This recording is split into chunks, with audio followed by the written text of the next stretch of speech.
Hej så, og velkommen til Webcontent endnu en gang. I den her video der går vi kort igennem kampagneoprettelsen. Så hvis vi klikker op i højre hjørne, så er der to ting, jeg rigtig gerne vil knytte en kommentar til.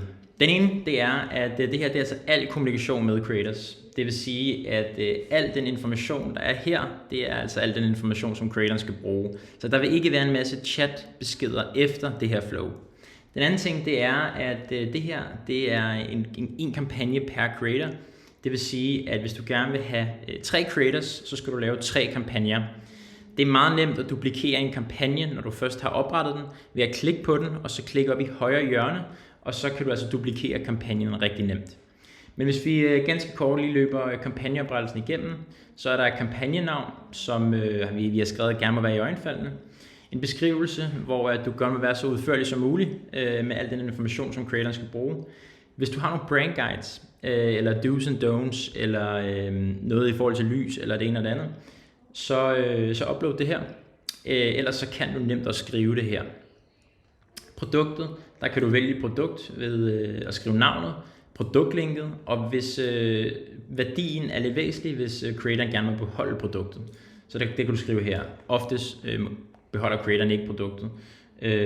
Her, der kan du så sige, hvis det er en rabatkode, hvor creatoren selv køber på websitet, det er det, vi plejer at anbefale faktisk, så kan du skrive her, rabat 100, og så får, det skal selvfølgelig være en 100% rabatkode.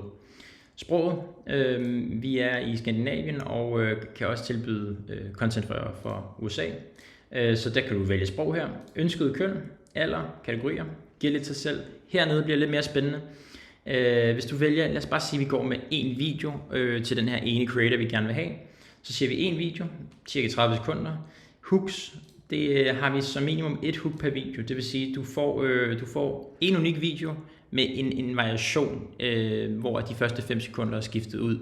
Det vil sige, at du kan split-teste på det her hook her. Det er det vigtigste at split-teste på, det er nemlig det her, de første 5 sekunder af videoen. Budgettet per video, 500, relativt lavt. Der ser vi gerne, at den bliver skruet en lille smule op. Normalvis sidder den omkring 800 af normalen. Fordi at creatoren også skal redigere indholdet, de skal ofte stå for script selv. De giver det også råmaterialet. Og formaterne her, jo flere formater du vælger, jo højere skal prisen i princippet være. Der er noget mere redigering ved flere formater, og eksportere det uden captions og med captions og sådan nogle ting. Det her det er dog det mest almindelige, vi ser. Det var en ganske kort gennemgang af selve kampagneoprettelsen. Jeg håber, du fik noget ud af det.